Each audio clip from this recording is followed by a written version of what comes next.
राजस्थान में कांग्रेस की सरकार बनने के बाद कितने दंगे हुए हैं उसके लिए आपको ज्यादा रिसर्च करने की आवश्यकता नहीं है। पिछले कुछ दंगे तो आपको याद भी होंगे, लेकिन क्या आप जानते हैं कि ये दंगे कांग्रेस शासित सरकार में क्यों हो रहे हैं? इसके पीछे की एक वजह तुष्टीकरण की राजनीति है और अब गहलोत सरकार ने तुष्टीकरण के चक्कर में सभी नैतिकताओं की धज्जियां उड़ा दी हैं। नमस्कार, आप देख रहे हैं TFI, जो है देश का सबसे विश्वसनीय अल्टरनेट न्यूज मीडिया पोर्टल, और मैं योगेश शर्मा आपको बताऊंगा कि कैसी राजस्थान की गहलोत सरकार ने क्रूरता की सीमा पार कर दी है। राजनीति में तुष्टीकरण कोई नई बात नहीं है। कांग्रेस पार्टी का तो पूरा इतिहास ही तुष्टीकरण की राजनीति से भरा पड़ा है। कांग्रेस पार्टी ने मजहब विशेष के लोगों का इतना तुष्टीकरण किया कि एक वक्त तो देश के बहुसंख्यकों को अपने ही देश में असुरक्षा महसूस होने लगी थी। कांग्रेस सरकार के वक्त कैसे अल्पसंख्यकों को ध्यान में रखते हुए नीतियां बनाई जाती थी, ये देश अभी तक भूला नहीं है। इसके साथ ही देश ये नहीं भूला है कि कैसे तत्कालीन प्रधानमंत्री मनमोहन सिंह ने कहा था कि इस देश के संसाधनों का पहला अधिकार अल्पसंख्यकों का है। अब आपके मस्तिष्क में प्रश्न उठ रहा होगा कि आखिरकार हम आज कांग्रेस के तुष्टीकरण की बातें क्यों कर रहे हैं। कांग्रेस का तुष्टीकरण तो जग जाहिर है, लेकिन इस बार कांग्रेस की राजस्थान सरकार ने कुछ ऐसा किया है जिससे ये समझ आता है कि कांग्रेस ने इतने वर्षों तक केंद्र की सत्ता से बाहर रहने के बाद भी कुछ नहीं सीखा और वो आज भी अपनी वही पुरानी मुस्लिम तुष्टीकरण की राजनीति में लगी हुई है। राजस्थान की गहलोत सरकार ने इस बार तुष्टीकरण के चक्कर में सभी सीमाओं को तोड़ दिया है और उन्होंने एक गोरक्षक की पत्नी के गर्भ में पल रही शिशु तक को नहीं छोड़ा है। आइए पूरा मामला विस्तार से समझ लेते हैं। 16 फरवरी को राजस्थान के भरतपुर में दो युवकों का शव हरियाणा के भिवानी में एक जली हुई बोलेरो गाड़ी में मिला था। ये दो युवक थे जुनैद और निसार। जुनैद और निसार दोनों ही गोतस्कर थे और राजस्थान में ही इन दोनों के विरुद्ध कई मामले दर्ज थे। दोनों गोतस्करों की कथित हत्या किसने की, ये अभी तक सामने नहीं आ पाया है। पुलिस इस मामले की जांच कर रही है। पुलिस ने इस मामले में कई लोगों को आरोपी बनाया है। आरोपियों में एक श्रीकांत पंडित का भी नाम है। श्रीकांत पंडित और दूसरे जिन लोगों को आरोपी बनाया गया है वो गोरक्षक हैं। इसके बाद राजस्थान की पुलिस सक्रिय हो गई। पिछले कई महीनों से गोतस्करों पर कार्रवाई करने के मामले में आलस कर रही भरतपुर पुलिस तुरंत सक्रिय हो गई और गोरक्षकों के पीछे पड़ गई।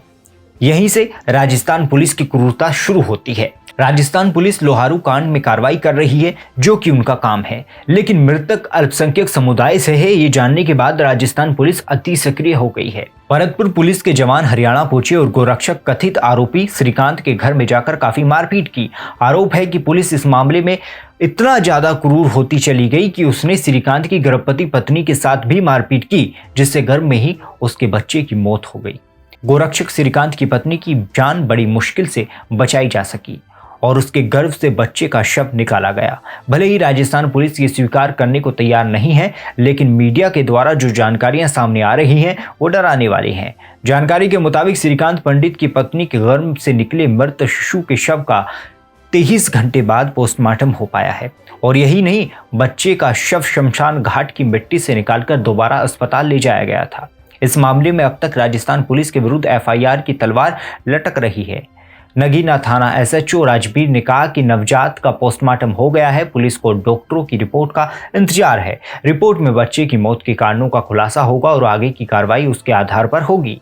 ऐसे में यदि ये साबित होता है कि राजस्थान पुलिस द्वारा महिला से हुई मारपीट के चलते बच्चे की मौत हुई है, तो राजस्थान पुलिस कर्मियों के विरुद्ध केस दर्ज होना तय है।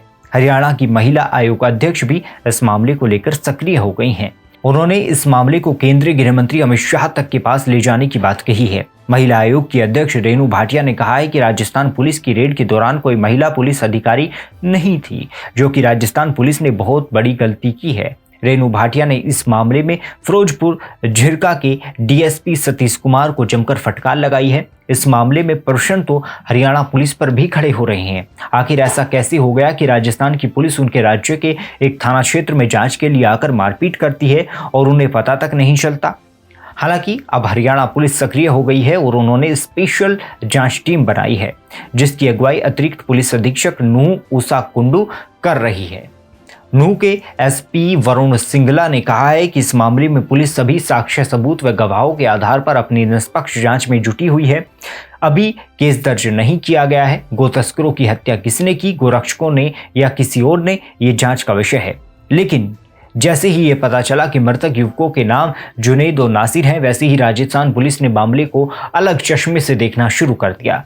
इसी का परिणाम है कि बिना हरियाणा पुलिस को सूचित किए राजस्थान पुलिस ने हरियाणा में जाकर जांच शुरू कर दी और गर्भवती महिला के साथ मारपीट तक की और पेट में पल रहे एक बच्चे की जान तक ले ली। ऐसे में अब प्रश्न ये है कि क्या सभी मामले में राजस्थान की पुलिस इतनी ही सक्रियता से कार्य करती है? प्रश्न ये भी है कि राजस्थान की गहलोत सरकार उन पुलिसकर्मियों के विरुद्ध कार्रवाई क्यों नहीं कर रही है जिन पर मारपीट के आरोप लगे हैं।